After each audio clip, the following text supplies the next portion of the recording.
Ar ôl buddigoliaeth galonogol wythnos diwetha yn erbyn Glynebwy, gêm arall oedd i cartre yng Nghaerfyrddin oedd yn wynebu Bedwas. Cic maswr y tîm cartre Craig Evans yn cael ei daro lawr a Matthew John yn ennill y ras am gais agoriadol y gêm. Y Quins yn taro nôl wrth i'r olwyr ledu'r bel yn gyflym, yr asgellwyr yn cyfuno a Morgan Griffiths yn croesi yn y gornel. Ail gais yr ymwelwyr yn gais i'r blaenwyr. Rhediad cryf gan James Thomas a herddiad gan Geraint Edmonds o'r ail reng cyn tirio. Yr ail hanner yn un ochrog gyda Bedwas yn rhy gryf i'r tîm cartre. Rhediad penderfynol gan y canolwr Jack Dixon a ffas amserol i Matthew John sy'n croesi am ei ail, gan selio buddigoliaeth a phwynt bonws i Bedwas. Y porthwyn oedd yn croesawu rygbi Gogledd Cymru i Llandovery.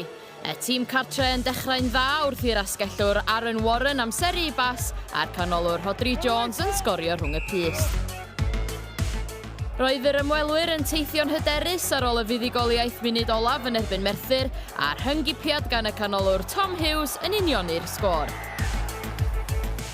Gyda 3 phwynt o fantais i'r tîm cartre, Pasio sydyn yn rhoi Mike Phillips mewn erwau o le a'r eilydd yn ddigon cryf i wrth sefyll tacl Jacob Botica gan hawlio buddigoliaeth i Llandovery. Yn yr ail adran, llwyddodd yr asgellwr Aaron Grabham i guro 3 o amddiffynwyr y tîm cartre i goroesi am gais cynta'r gêm. Ar ôl i buddigoliaeth yn erbyn Caerdydd wythnos diwetha, roedd tîm Gareth Llywelyn yn llawn hyder a'i chwarae yn adlewyrchu hynny gyda un o symudiadau gorau i'r gêm wrth i'r asgellwyr Aaron Grabham ac Alec Jenkins gyfuno a Jenkins yn croesi yn y gornel.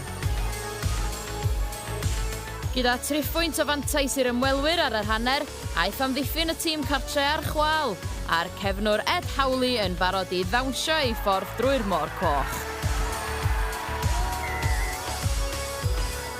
Llanelli yn taro nôl, Dion Jones y cefnwr yn dod â'r tîm cartre o fewn sgôr i'r ymwelwyr.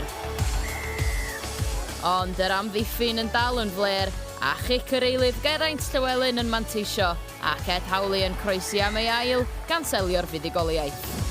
Ar Barc Pandy, Pen y Bont gafodd y cais agoriadol, bylchiad gan y blaen asgellwr Tom Morgan a'r mewnwr Will Bard yn croesi.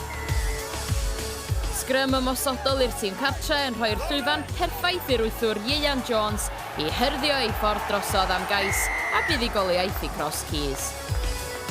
Bedwas ar y brig ar ôl ennill ei 2 gêm agoriadol a phwynt bonws.